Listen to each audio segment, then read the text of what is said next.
If you're wondering how the dryer repair project came out, there's what it sounds like now. As quiet as could be, no squealing, no clunking. It had a little bit of roller noise when I first started it, but as soon as the new rollers got settled into their new home, it quieted right down. This is actually the 4th load of laundry that I've done today. Just figured I'd let you know. Well, good afternoon, YouTube. This is Chuck, and it's Monday, September 1st, 2025, Labor Day holiday, about 2:30 in the afternoon. And as you can see, I'm up here in the van/recording studio, and I figured I'd bring you little updates on some stuff. And you saw the first one about the dryer, and I repaired that back on the August 14th, actually. So I'm a little delayed in telling you how that's working, but it's working just fine. And as you can see on that first little snippet I put in there. And I'm going to give you also a little 90-day update on how my diet's going. But before that, I want to talk a little bit about how the spousal unit's doing after her heart procedure. And there's a lot of you have sent well wishes and prayers our way, and we certainly appreciate all of that. Prayers are always welcome. And she hasn't, let's put it this way, the road's been a little bit rocky. Now, a lot of times, when somebody has a cardiac catheterization and they put a stent in, and all of a sudden their heart starts getting the blood flow that it hasn't had for a while, they feel vastly better just overnight. Well, in my wife's case, it didn't happen quite that way. And let me back up just a little bit. And before she had the catheterization, she was real short of breath. She wasn't having a lot of chest pain or anything of that nature, but she had no energy, and she was having difficulty breathing, and to the point where when she'd go upstairs to our second floor bedroom, she'd have to pause twice on the stairway just to catch her breath. It was pretty bad. Well, in most cases, when somebody gets the stent like that, they feel a lot better immediately. Well, she had, it was on Friday the 22nd when she had the procedure. Well, the following Thursday, which would have been last Thursday, was her follow-up appointment with the cardiologist. Well, after the catheterization procedure on the 22nd, well, that Sunday morning after that, she actually experienced a little brief episode of pretty severe chest pain. And, the only thing I can think of is that she must have shaken loose a little blood clot or something. And, I was very, very close to calling 911 for her and getting her taken over to the hospital. And she was saying, no, don't do that, don't do that. Well, it passed pretty quickly. And then she was all right. But one of the things that she didn't have is she just didn't get her wind back. In fact, she said after the procedure it was worse than it was before the procedure. And it was like she just could not get her breath. And so last Friday when we went to the cardiologist, she told him that. And he was saying, well, some patients are like that. And he's been doing this for a long time, so he knows what he's talking about. But I could tell by by the look in his eyes and his body language that he was kind of concerned as well. Now, she just was not bouncing back.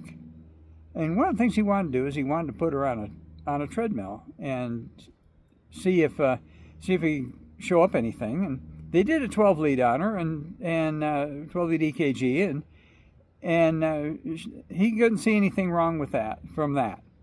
But he's pretty concerned about the fact that she just couldn't get her breath and that she was actually worse than she was before the surgery. And so she said, no, there's no way in the world I can do a treadmill. It took everything out of me just to walk from the truck into the office, which is about 100 feet away is where we had to park. And so they talked a little bit about it, and they decided, well, let's give it a couple of weeks and then come back. And then we're going to have to make some hard decisions on what we're going to do. So, anyway, that was, like I say, that was last Thursday. Well, she seemed to be a little different after about Saturday. I noticed she seemed to be a little bit different. I asked her about it, and she said, yeah. She says she's better now. And I said, well, are you better now than you were before the procedure? Oh, yeah. So maybe the doctor was right, and that sometimes in some people it just takes a little bit longer than it does with other people. So she's steadily improving. She's not ready to go out run any marathons yet, but she's or go dancing or anything. But she is better than she was, and she's kind of given us all a little bit of a scare. And I'm sure that it's scared her as well. So we'll go back to the doctor when on the follow-up, and we'll see where it goes from there. So that's the report on that. But the other thing I want to talk about is I want to talk about how I'm doing on the diet, because this yesterday was the end of the third month, and of course, as you remember, I started out. I called it No Carb June, and so now I've gone June, July, and August that I've been pretty strict on the diet, and it's not really the carnivore diet. The real strict portion of the carnivore diet is called BBBE, and that's beef, bacon, butter, and eggs, and that's all you eat. Well, I've expanded a little bit beyond that. I never was quite that serious on it, and about halfway through it, somebody asked me about what it was, and so I went and did some research, and I guess the closest definition of what I'm doing would be a combination of keto and carnivore, about halfway in between. It's kind of nicknamed Ketovore, and that's what I've been doing. And so I've been primarily eating meat, but I have been eating some veggies and drinking some V8 juice to get my veggies, and a little bit of dairy, a little bit of cheese, staying away from sugar, staying away from carbs, staying away from all grains, all seed oils.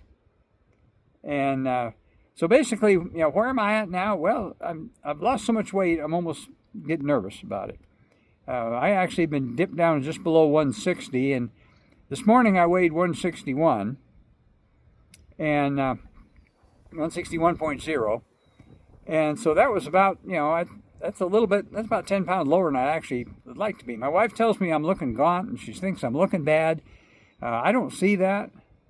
But she says I'm looking too skinny, and but one of the things I've been pretty strict about, and that is the intermittent fasting. I've been trying not to eat anything after 6 o'clock in the evening and before 10 o'clock in the morning, and I've held pretty true to that and been eating 2 meals a day, one at 10 and one at 5, and primarily meat, but a little bit of other stuff too. And this morning on my community page post, I put up a meal of what I had last night, and that was a little bit of Cincinnati chili on a bed of spaghetti squash and a salad.